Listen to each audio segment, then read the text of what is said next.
All right. All right, I'm so excited to be here with my friend Gary Caton. We have known each other for a long time. We were just talking about this a little bit. I think I Yeah, met you in person in 2012. in New Went to a Orleans. talk that you gave at the UAC conference in New Orleans.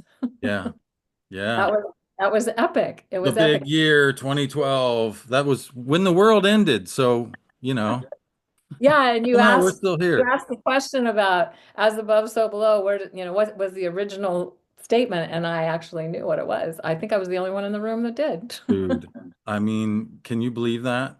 I know.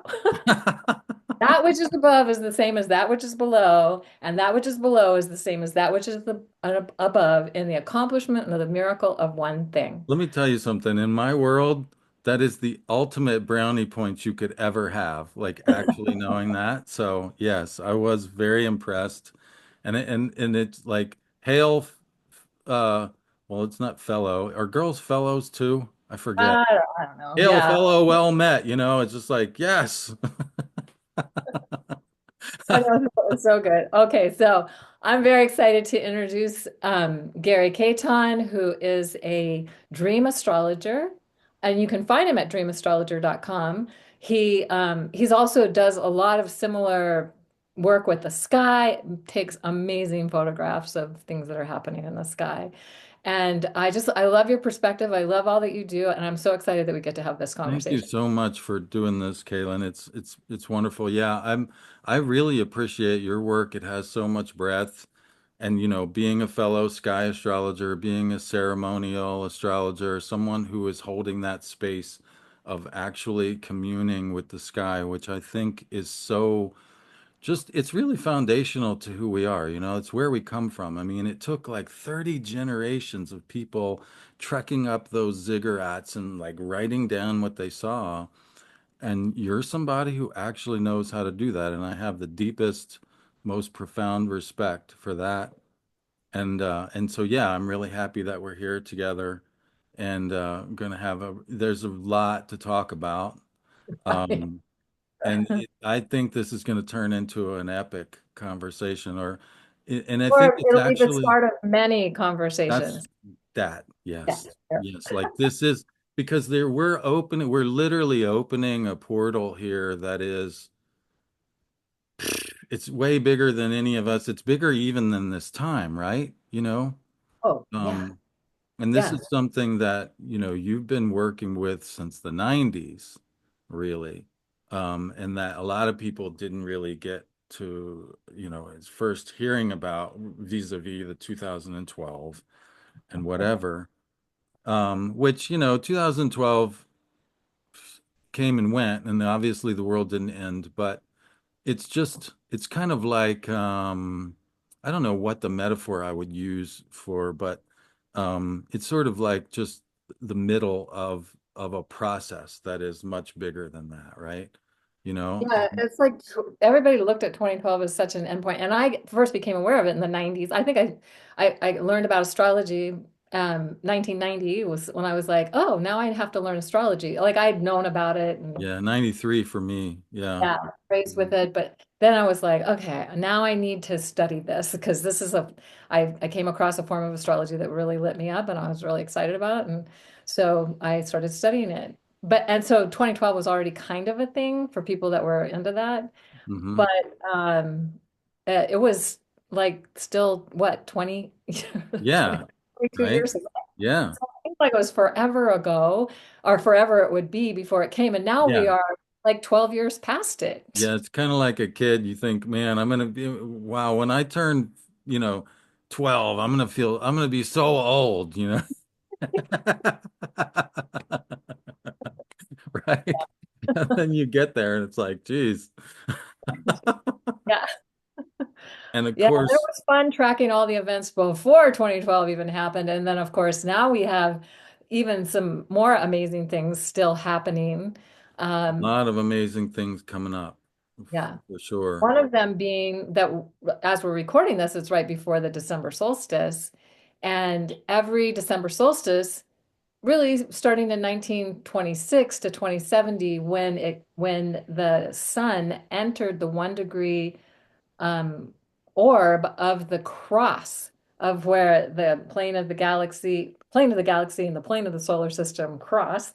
And that's where the sun started to rise with, as it was touching that cross and then exact on that cross in 1998 and will be still touching that cross until 2070, Yeah.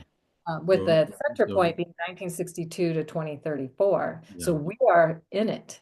Yeah, we're in it. So every time that we celebrate Christmas, whatever, form you want, Yule, if you resonate with that, or solstice, whatever form you want, we're also celebrating the galactic equator aligning with the cardinal axis of the Earth. And that's the 2012 phenomenon in a nutshell, is that it's the one time in 26,000 years when the galactic equator is perfectly aligned with the winter solstice point. Yes. And And so if you think there's about 26,000 years, what would be the equivalent of, like, say, in one year we have one day. So we have a New Year's Eve and a New Year's Day. What is the equivalent of that? Well, it would at least be 144 years, 1926 to 2070. right, Probably even more than that, but right. but at least that. So we're Yeah. not we're not like extending the New Year's point beyond Yeah, so reasonable. this idea that something began or ended in 2012 is like, it's It like, was in it I was in mean, the yeah, zone. maybe that's when the ball dropped, okay, but so, if you want to remember where you were or who you were with or whatever, yeah, there's that moment in time, but then life goes on, and here we are, in 2024, coming up on another solstice, and we're in this process of um navigating that. And so I don't know, like, if I had to put what that, of course, the interesting thing about that is that that also the galactic center as a point, is it's not directly located right where the ecliptic crosses the galactic plane. The galactic center is, located, Below. economically speaking, below, south, a little bit Well, for south us of in the there. northern hemisphere anyway, it's Yeah, probably that's true. That's true. It's above and the other way if you're down there and down below. Um, but essentially what we're talking about is like the center of the Milky Way. So the center of our galaxy is aligning with the seasonal axis of the Earth. And so we're being invited into um, kind of a galactic frame of reference, if you will, you know? yeah. Um, and like, I don't know that we really can actually grok what that fully means, I I'm glad mean, that you said grok. every time I say that word lately, people go, I love you say that word. Well, not everybody will necessarily know, but the um, oh God, suddenly the name of the book just went out of my mind. Um, you probably know. You can probably say it. Which one? But oh, the one that what's his name? Oh, now I can't even think. John Major Jenkins? Oh, John Major Jenkins he talked about the galactic alignment for Yes. sure. Had the pleasure of meeting him, and he was brilliant. Yeah. He also had the same birthday as me, Oh, just wow. years younger than me, and he's already passed from this world. So Yeah, it's sad. that sad, Yeah. but no, I'm thinking of the uh, fictional book. Oh, Uh, why am I not thinking of that? what's it about? So it was basically about this guy from Mars coming to Earth, and on Mars they talked about grokking. That Oh, grok, was all right. about grokking. I will look it up and put it in the show notes or maybe it'll come to me later. It's one of those things where the harder Later. you try, the more elusive it. It's Probably like, remember later on. Um, yeah, yeah. so But there's that's this what the idea original of conversation. grokking that it's beyond what we currently perceive, right? Like to Yeah. grok, the verb to grok involves like taking in something that's actually beyond normal perceptive parameters, right? Yeah. Yes.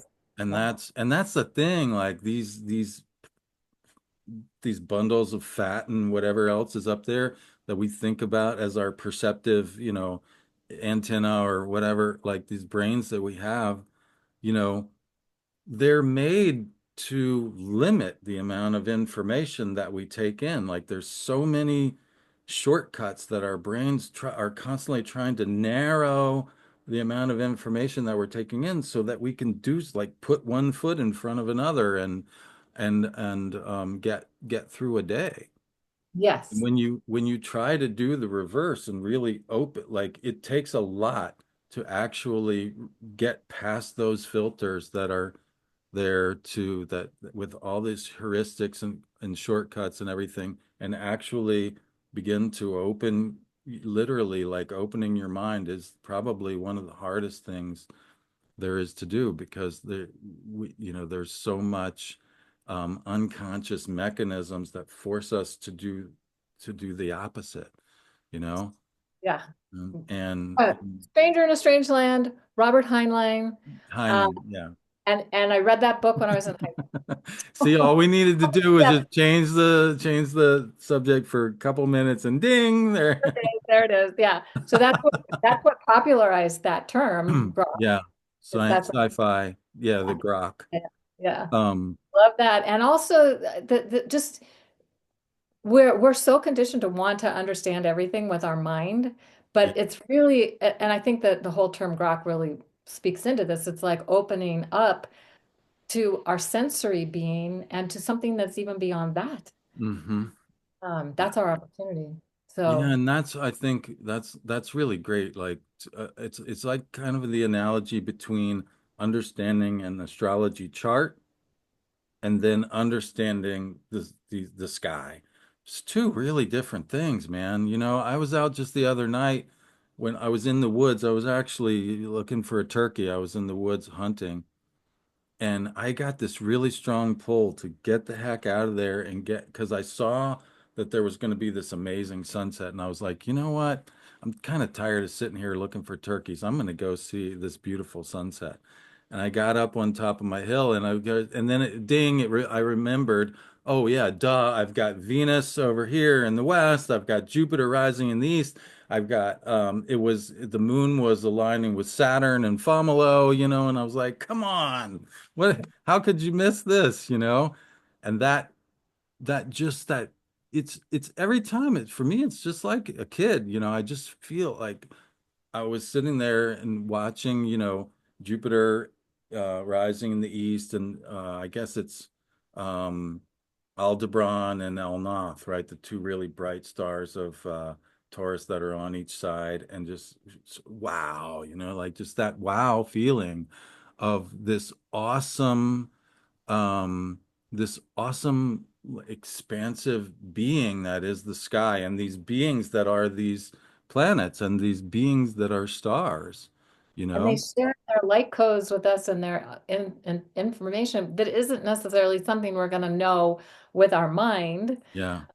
but that if we can be out there with them, we receive those downloads, and maybe later we can figure out something with our mind. But I always feel like I just love being with them. I love what you're describing, Carrie. I just love being out there. I mean, yeah, that feeling of it's like it's just so exciting and so enlivening. Like there's literally, if you want to think about it in an alchemical or like a hermetic perspective, we can talk about how there's like sulfur, salt, and mercury. There's three parts of anything. I'm talking about sulfur. Like there's this fiery, you know, just enlivening force that's just like, woo, it just turns you on. If you feel alive, you feel full of life, and you're participating in something that is just way bigger than any little circle on a piece of paper. And at Um, the December solstice, and actually, really, for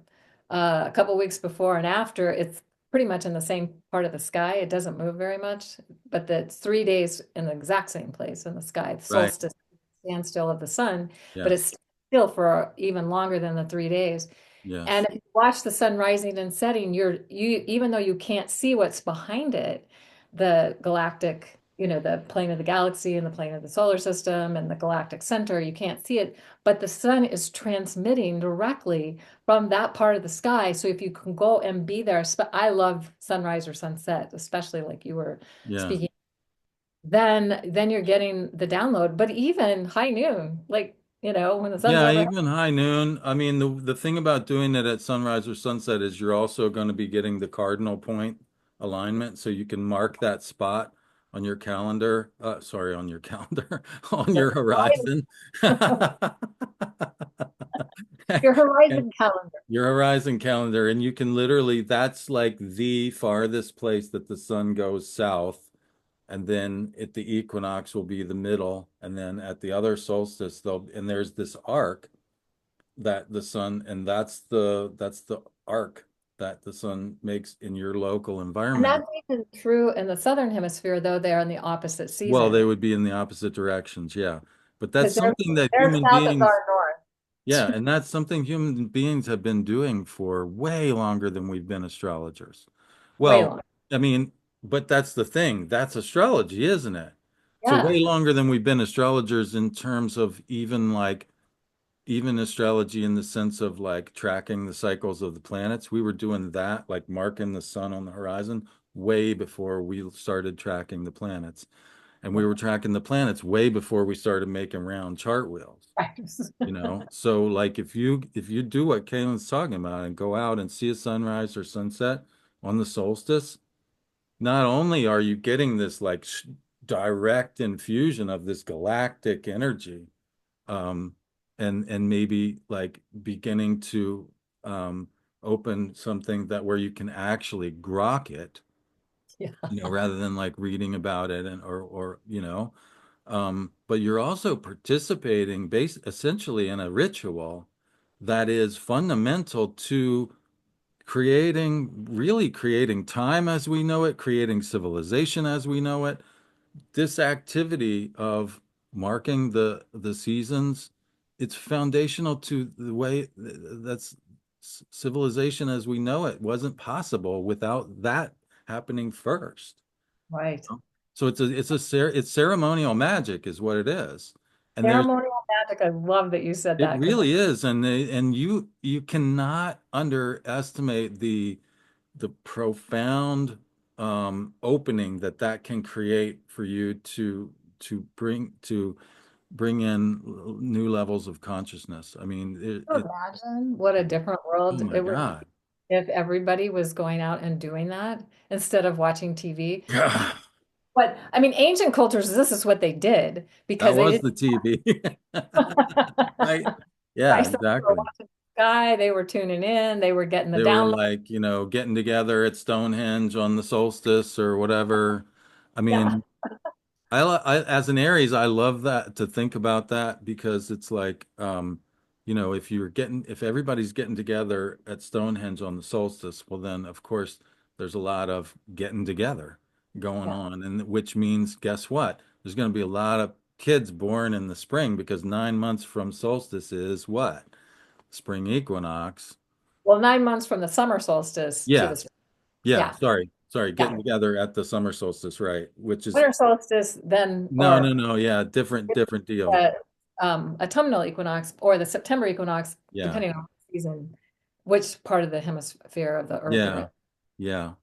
Um, but that just seems pretty clever to me. Like if you had a ritual, like if you were like the leader of a Neolithic, or yeah, Neolithic, tribe or whatever you want to call them, to get everybody together at the summer solstice is like pretty clever because then you're going to have a bunch of babies born in the spring when there's more food. Right. And it's even more clever if you know astrology, because then you're going to get some damn fine warriors out of the deal. Yes, exactly. That will defend and protect. Right? Very Aries, yes. Love. Oh my But gosh. yeah, so yeah, there's this galactic alignment that is basically like this backdrop, this very long-term backdrop that's so there's this activation of the cardinal point, the Capricorn part of the cardinal axis. The cardinal axis, of course, when we say that, we mean Aries, Cancer, Libra, and Capricorn, right? The four cardinal points. The So ones that this, determine the seasons, and yes. this is something astronomers and astrologers actually agree on. Yeah. Are in the northern hemisphere, shortest day, longest night. In the southern hemisphere, opposite season. The Yeah. zero, zero Aries is the spring or equinox in the northern hemisphere, autumnal equinox in the south. But it's that those 0 points of zero Cancer being the June solstice. So, and then the zero Aries Libra point being the September equinox, and the days are equal at the equinoxes, and they're longer or shorter at the The solstices. solstices, right? There's this hovering sol sistere, literally means sun standing still, right? So the sun hovers at the maximum distance from the equator. The sun hovers there for 3 or so days. If you measure it declination wise, it's about 3 days or so, which is interesting because the SON sun and the 3 days, you know, Yes. in the underworld, They and might have been borrowing. yeah, yeah, right. Oh, yeah, you think? Yeah, they might have been borrowing that perspective, and then they forgot that was what they did. And Right? then, Oh, geez, we oh, totally forgot. I love this so much. Oh, Yeah. Um, so yeah, there's this background, like long-term activation of this huge galactic thing.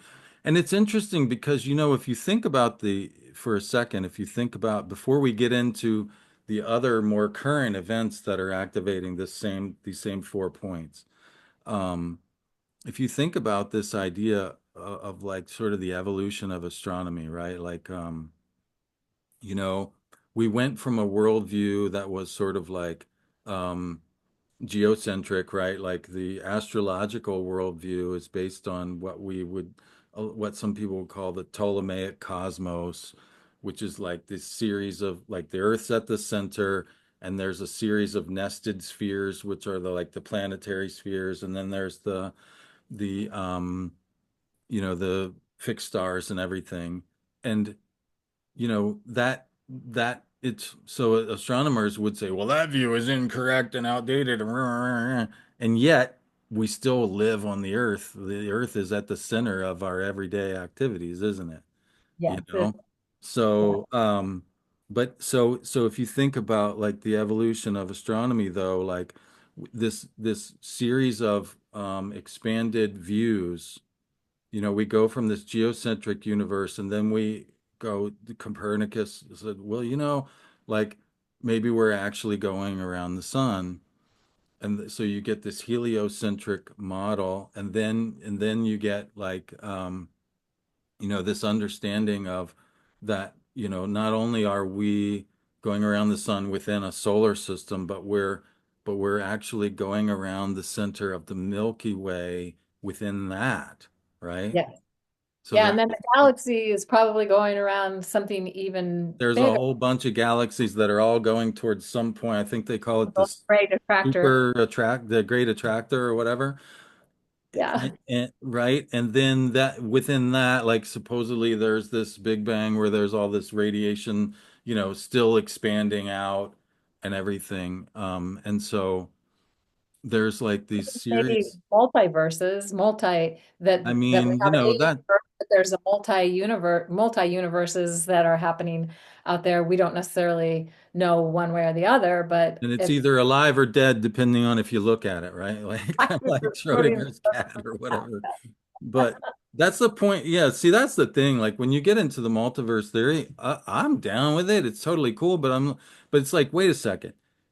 These are scientists talking about this. And it's like, how do you get to be like telling us that we're crazy because we're looking at the actual planets? And meanwhile, you're talking about like hypothetical universes. Like, which is more crazy, actually? You know yeah. what I'm saying? This is the point where it's like maybe, just maybe, you're being invited to bring some weirdness back into your, right, instead of being so hyper focused on like material reality. If you need hypothetical, alternate universes to describe what the physics is telling you, maybe you left something out somewhere. You know what I'm saying? I mean, I love that you said weird because the original meaning of the word weird meant in the pattern. yeah, And so then it became like, but no, now you're outside of the pattern. So right. if you're weird, you're not being in the pattern. And that became a judgment. Yeah, yeah. So But yeah, okay, so let's be weird. let's be weird, right? Let's just admit that the whole thing is pretty freaking weird. And Yeah. and that's actually what I was talking about. Like our brains are designed to make things a little less weird so that we can actually get through the day and feed ourselves and put one foot in front of the other and everything. And doing the reverse and really opening things up and letting it be more weird, that's really difficult actually. Um, but that's what we're being invited to, I think, with this when you open this. And it's really, again, it's no there's no great it's not like you need to do anything complicated. When you witness the sun at the solstice time, you're tuning into that galactic center, which is, it's like sort of three levels of abstraction from where like we're these small beings that walk across the face of the earth every day. But on some abstract level, we know, well, no, we're not really. We're going around the sun. Well, no, we're not really. We're going around the Milky Way. Right. Um, and that so that like that three levels of abstraction that we live with as modern people, like that's actually the level of weird that you're being invited to participate and grok just by being part ceremonially, just by being there with the solstice sun. Yes. I Wow. love that. Yeah. And Wow. to also expand our awareness to from 1 year or from a New Year's Eve to a New Year's Day, so even smaller amount of time, or from a solstice eve to a solstice day, a smaller amount of time, to 26,000 years of time that we are ending and now beginning. We are the transition team here to help with this transition from one galactic year to another galactic year. Wow. So expand your mind into that direction as well. Hmm. Yeah. Yeah, yeah, wow. From one Yeah. galactic year to the next. Yeah. Wow, what a party. Right? What I mean, imagine like we got selected to be the transition team for that party. I Wow, know. It's an incredible. honor. It's an honor to be here, even though Truly, it's not always easy. But truly, yeah. truly. Yeah. Yeah. So, Gary, I'm feeling like maybe we want to wrap this up and do a part two because this is Hmm. something that it's going to blow people's minds, Yeah. honestly. And they might need a little time to be able to then go on to part two. So Yeah. we can pause here and then we'll come back and then do the part two. So if Okay. you're Sounds good.